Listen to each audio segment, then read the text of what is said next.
রিয়েলটা ব্লকের মধ্যে কেউ দেখায় না, কিন্তু আমার সাথে আজকে একটা খারাপ জিনিস ঘটেছে। আমি একদম ভুলে গেছিলাম যে আমার সাথে এটা জিনিসটা ঘটবে।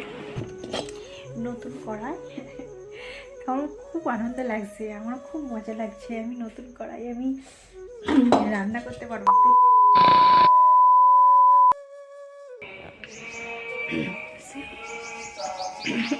বলতে পারছি না, গলাটা এত বসে গেছে। যাই হোক, আসসালামু আলাইকুম গাইস। আজকে আমি 12টায় ঘুম থেকে উঠেছি। কারণ 12টায় ঘুম থেকে উঠেছি, শুয়েছিলাম আজকে 4টে পর্যন্ত জেগেছিলাম, 4টে পর্যন্ত জেগেছিলাম। তো শুয়েছিলাম, ঘুম ভাঙছিল না। তা 12টায় ঘুম থেকে উঠেছি, এখন 12টা বাজে।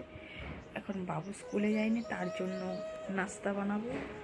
তো বাবুও অনেকক্ষণ উঠে পড়েছে, ও এখন কিছু খায়নি, খিদে পেয়েছে। আর তো এখন আমি তার জন্য চার পরোটা বানাবো। তো বাবুর টিফিনটা বানাতে শুরু করে দিলাম। পরোটা বানিয়ে দিলাম, 3টা পরোটা বানালাম আর একটু চা বানালাম। সে সকালবেলা খাবে। আমরা তো সবাই রোজা, তাকে রোজা রাখতে দিইনি, তার পেপার চলছে। আর গাছের ধনেপাতা কেন তুলছি, তার জন্য দুপুরের খাবার আবার রেডি করে রাখবো। সে দুপুরবেলা আজকে ভেজ রাইস বানাবো। কিচ্ছু ছিল না সেরকম, হাতের কাছে একটু পেঁয়াজ কুচি, ধনেপাতা দিয়ে আর নিজের কাছে আর টমেটো কুচি দিয়ে, তার মধ্যে হালকা কিছু ধনে গুঁড়ো, জিরে গুঁড়ো মশলা দিয়ে, তার উপরে যে রাইস বানিয়েছিলাম ওই রাইসটা দিয়ে নাড়াচাড়া করে নিলেই তাহলে তোমার এই ভেজ রাইসটা রেডি। তো বাবুর জন্য, আর বাবু খুব পছন্দের খাবার এটা। তোমরাও বানিয়ে ট্রাই করতে পারো। দেখো মাশাআল্লাহ কত সুন্দর লাগছে খাবারটা। তারপরে আমি বিকাল হয়ে গেল, আমি ইফতারের জন্য খাবার বানাতে বসে গেলাম। বেগুনি, আলুরি এগুলো তো মুখরোচক খাবার, এগুলো না বানালে নয়। প্রথমে বেসনটাকে ফেটে নিয়ে মশলা দিয়ে ভালো করে মাশরুমটাকে মেখে নিয়ে আলু কেটেছিলাম, বেগুন কেটেছিলাম। তো তেলটা গরম করে নিয়ে আমার এক হাতে মোবাইল ধরা, ফের তোমাদের সাথে কথা বলা আমার অনেকটাই অসুবিধা হচ্ছে। তাও আমি চেষ্টা করি যে আমি কী করছি একবারে মোবাইলটাকে ধরে দেখানো। তো আমার তো স্ট্যান্ড নেই, স্ট্যান্ড কেনার মতো টাকাও আমার কাছে নেই, তার জন্য আরও টাকা থাকতে হবে।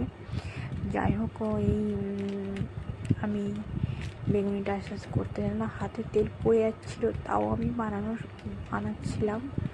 চলো তোমাদের যদি একটু দেখাতে পারি। আমরা সবাই মিলে ইফতার করতে বসে গেলাম। ইফতার করতে বসে গিয়ে নতুন কড়াই, আমার খুব আনন্দ লাগছে, আমার খুব মজা লাগছে। আমি নতুন কড়াই আমি রান্না করতে পারবো। প্রথমে নতুন কড়াই ইউজ করতে গেলে আমাকে বলেছে যে দুধ বয়েল করতে হবে। প্রথমে কড়াই তুমি যদি ইউজ করতে চাও তো প্রথমে তুমি সেটাকে দুধ বয়েল করে নেবে। দেখো দুধ বয়েল করতে হবে। কড়াটা দুধ গরম করলে না কড়াটা ভালো থাকবে, বেশি কালো হবে না, কড়াটা ভালো থাকবে, সুন্দর থাকবে। তো দেব দুধটা খুলে, দেখো আমি দুধটা কেমন করে দিচ্ছি।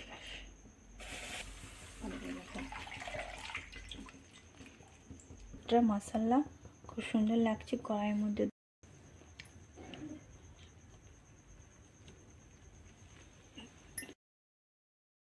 রিয়েলটা ব্লকের মধ্যে কেউ দেখায় না, কিন্তু আমার সাথে আজকে একটা খারাপ জিনিস ঘটেছে।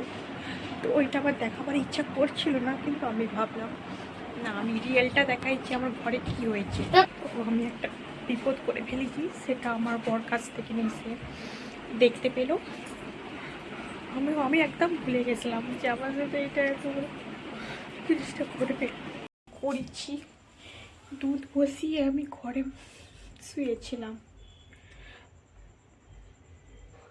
তো এই অবস্থা, দুধটা রেখে শুয়েছিলাম, এই অবস্থা করে ফেললাম। নতুন করাটা,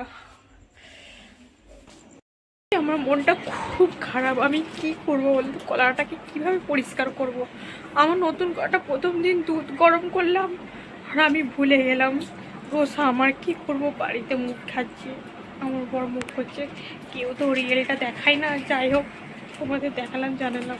ব্লগটা আজকে এখানেই শেষ করলাম।